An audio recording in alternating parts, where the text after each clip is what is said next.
Hi everyone. Today in this video, let us discuss about the SAR of barbiturates. What are the barbiturates? Barbiturates are used as sedative hypnotics and they are also used as anticonvulsants and anesthetics. But nowadays they are having a little clinical use and they are particularly used as anticonvulsants. For example, phenobarbital is one of the anticonvulsant and they are also used as anesthetics. Thiopental is one of the IV anesthetic. So today in this video, let us see what are the structural activity relationships of barbiturates and how the groups on the structure can influence their activity. This is the general structure of the barbiturates and we can start the numbering from any of the nitrogen. So this is 1, 2, 3, 4, 5 and 6. Now it is having the ketone groups at second position, fourth position, sixth position. But the ketone group at the second position is somewhat important because it is in between the two nitrogens. Now this structure is the keto form which can be converted into another structure by tautomerization such that it is going to form a structure like this. Now in this structure the OH group is present at the second position which is having some acidic properties and this structure is called as barbituric acid and this is the enol form of the barbiturates. So barbiturates are also called as barbituric acids because they can be converted from keto form to the enol form. But keto form is more stable, so we represent the barbiturates with the keto form of the structure. Now what is the name of the ring system present in the barbiturates? We commonly call them as barbiturates, but what is the exact name of the ring system? So this is the ring system present in the barbiturates with ketone group at second, fourth and sixth positions. And now if we see the basic ring, it is having a 6-member ring system with 2 nitrogens at first and third position. So because the nitrogens are present at first and third position, we can write it as 1,3-diaza. And then these nitrogens are present in the 6-member ring system, so the suffix is "-ine". But this ring system is saturated, so we have to give the another suffix "-ane". So by combining all these, we can get the name of this ring system, which is nothing but the 1,3-diazinane. So barbiturates are having the ring system 1,3-diazinane. Now here this ring is nothing but the 1,3-diazinane 2,4,6-trione. That is the ring system present in the barbiturates. Now let us see the SAR of the barbiturates. Already we have given the numbering to these barbiturates. Now let us see what is the effect of the different groups at the different positions. Let us start with the first position. The first position you can observe the nitrogen is present and if this nitrogen is going to be substituted with small alkyl groups, it increases the lipophilicity of the drug. As the lipophilicity increases, the drug can be easily distributed into the CNS, which results in the fast onset of action. So by small alkyl groups of the first position, the drugs produce the fast onset of action and they will have short duration of action. Similarly, second one is the second position.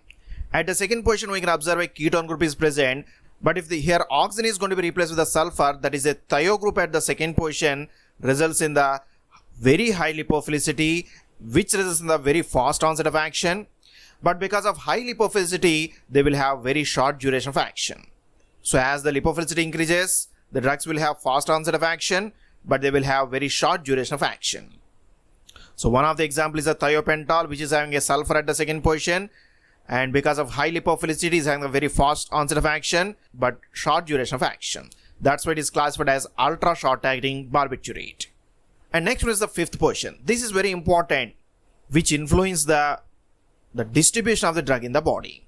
At the fifth position in the general structure, we have represented the two groups R and R1.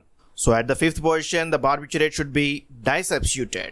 So both of these R groups should be replaced with any alkyl and other groups, and hydrogen should not be there at the fifth position. So barbiturate should be disubstituted at the fifth position. They should not be monosubstituted. Why it is like this? Suppose if it is monosubstituted, that means it is having one of the hydrogen at the fifth position. Then it results in the conversion of one of the inactive intermediate. So here you can see that at fifth position hydrogen is present. So this is a monosubstituted barbiturate, and because of presence of hydrogen at the fifth position, it can easily undergo the tautomerization such that this keto form is going to be converted into a enol form. But now this enol is having the 3 double bonds within the single ring, which results in the aromatic nature to the ring system, which is highly stable. Now this is nothing but the 2,4,6-trihydroxypyrimidine, which is highly stable compared with the keto form. And this trihydroxypyrimidine is not having any activity like the barbiturates. So this conversion of the keto form into the enol form results in the loss of activity. So that's why at the fifth position, both of these hydrogens should be replaced with alkyl groups. Therefore, barbiturate should be disubstituted. Now we can also see other SAR at the fifth position. Here interestingly we can observe one of the relation between the total number of carbons and the duration of action. Higher the total number of carbons at the fifth position, that means the sum of the all carbons present on the R and R1. If they are higher, it results in the short duration of action. The duration of action is going to be reduced. So higher the total number of the carbons, shorter the duration of action. And at the fifth position, not only the total number of carbons, the nature of the chain, as well as branching of the chain, and even unsaturation within the chain, all these are going to influence the duration of action.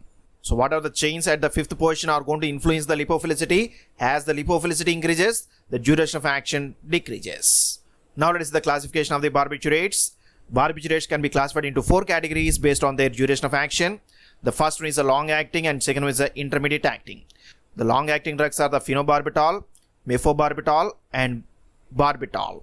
But nowadays barbital is withdrawn because of its side effects. Similarly, intermediate acting are the phenobarbital and butabarbital. The long acting drugs are having the duration of action greater than 6 hours, whereas intermediate acting are having the duration of action around 3 to 6 hours. Similarly, other two are the short acting and ultra short acting. Short acting drugs are the pentobarbital and secobarbital. Ultra short acting are the thiopental and methotrexate. Short acting drugs are having the duration of action less than 3 hours, whereas ultra short acting drugs are having the duration of action less than 1 hour. These ultra short acting barbiturates are mainly used as IV anesthetics. First of all, let us see the long acting barbiturates. So this is one of the long acting barbiturate. This is the phenobarbital. And here you can observe fifth position, 2 different groups are there. This is one of the group and this is nothing but the phenyl ring. Similarly, second one is nothing but the ethyl side chain. So now what is the total number of carbons at the fifth position? The phenyl ring is equivalent to the 3 to 4 carbons of the aliphatic chain and ethyl side chain is having the 2 carbons. So total number of carbons is equivalent to 5 to 6 carbons. So phenobarbital is having around 5 to 6 carbons at the fifth position. So its lipophilicity is equivalent to the aliphatic chain of 5 to 6 carbons. Generally barbiturates are having up to the 9 carbons at the fifth position, but this phenobarbital is having only 5 to 6 carbons. So it is having somewhat less number of carbons at the fifth position. So it will have long duration of action. We already discussed that higher the number, shorter the duration, or lower the number, longer the duration. So it is having only 5 to 6 carbons, therefore it is having the long duration of action. Similarly, second one is the phenobarbital. Phenobarbital is similar to the phenobarbital with an extra methyl group on one of the nitrogen, and this increases the lipophilicity. Now again, if we see the groups at the fifth position, one is the phenyl ring and second one is the ethyl chain.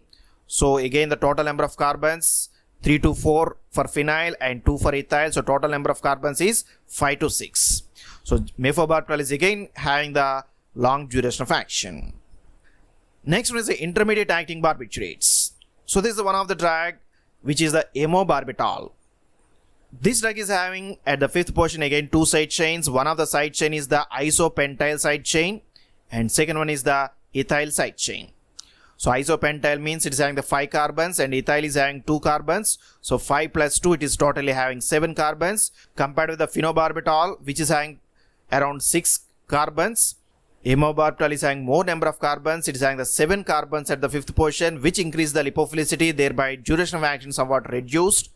So that's why it is an intermediate acting barbiturate. Similarly, another one is the butabarbital. In the butabarbital, one of the chain is the butane 2-yle and another one is the ethyl. So butane 2-yle is having the 4 carbons and ethyl is having 2 carbons. So 4 plus 2 that is equal to 6. But here the branching is also influencing the duration of action. Because it is having a branching at the first position, now the lipophilicity will be more compared with the straight chain hydrocarbon. So comparatively it is having more number of carbons. So total number of carbons is greater than 6. That's why it is again intermediate acting barbiturate. Third one is the short acting barbiturates. So this is one of the drug and this is the pentobarbital. Pentobarbital is having one is the pentane 2-yle side chain and another one is the ethyl side chain. So again here the total number of carbons 5 plus 2 that is equal to 7. And just like the previous example, here the branching is present at the fifth position. So if the branching is present at the fourth position it will have less lipophilicity, but at the first position it will have more lipophilicity. So comparatively the total number of carbons will be greater than 7. That's why it is short acting barbiturate. And another one is the secobarbital. Secobarbital is having the again pentane 2-allyl side chain, and another one is the allyl side chain. So here total number of carbons is 5 plus 3 is equal to 8. But again the allyl group is having the unsaturation which increase the lipophilicity, and pentane 2-allyl is having one of the side chain at the first position which again increase the activity. So the total number of carbons is greater than 8, which results in the high lipophilicity. That's why it is again short acting barbiturate. In this way the pentobarbital and secobarbital are short acting barbiturates. Fourth one is the ultra short acting barbiturates. So this is the well known drug. This is the thiopental.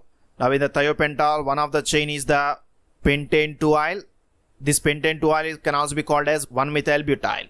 And another one is the ethyl. And again if we see the total number of carbons, it will be 5 plus 2 that is equal to 7, and because of branching it is greater than 7. So it is somewhat lipophilic, but here this drug is highly lipophilic not only because of the groups at the 5th position, but it's having a sulfur group at the 2nd position which results in the high lipophilicity. That's why thiopental is highly lipophilic and it is a ultra short acting barbiturate. It can immediately cross the blood-brain barrier and enter into the CNS, thereby it is having a very fast onset of action. But because of high lipophilicity, it is redistributed into the adipose tissue, resulting in the ultra short duration of action. So it is having the duration less than 1 hour. That's why it's called as ultra short acting barbiturate. Similarly, another one is the methohexital. Methohexital is having one of the methyl group on the nitrogen of the barbiturate ring, and apart from that it is having one of the chain. This chain is the 1-methyl pent 2-ine 1-allyl. So here the pentyne ring is going to be attached by first position, so what we call pent 2-ine 1-allyl, which is having a methyl side chain at the first position. So 1-methyl pent 2-ine 1-allyl, that is a chain present at the 5th position, and another chain is the allyl chain. It is having more number of carbons totally. So on 1-methyl pent 2-ine 1-allyl, it is having totally 6 carbons. On the allyl 3 carbons. Totally it is having 3 plus 6 9 carbons. But practically it is having greater than 9 carbons because of the unsaturation and branching. So again methohexital is highly lipophilic. That's why it is ultra short acting barbiturate. In this way we can easily identify the structural features and the activity within the barbiturates, and particularly 5th position is more important. At the 5th position, both of the hydrogens should be replaced with the 2 alkyl groups, so it should be disubstituted. And the total number of carbons is having an inverse relation with the duration of action. Higher the total number of carbons, shorter the duration of action. And the duration of action is not only influenced by total number of carbons, it is also influenced by the type of branching, presence of unsaturation, and the type of the ring, whether it is aromatic or aliphatic. So just by observing the side chain and its lipophilicity, we can easily classify the barbiturates into different categories based on their duration of action. So that's about the SAR of barbiturates. Hope you have enjoyed this video. If you like this video, please subscribe to our channel, share this video with your friends, post your comments in the comment box. Thank you for watching this video.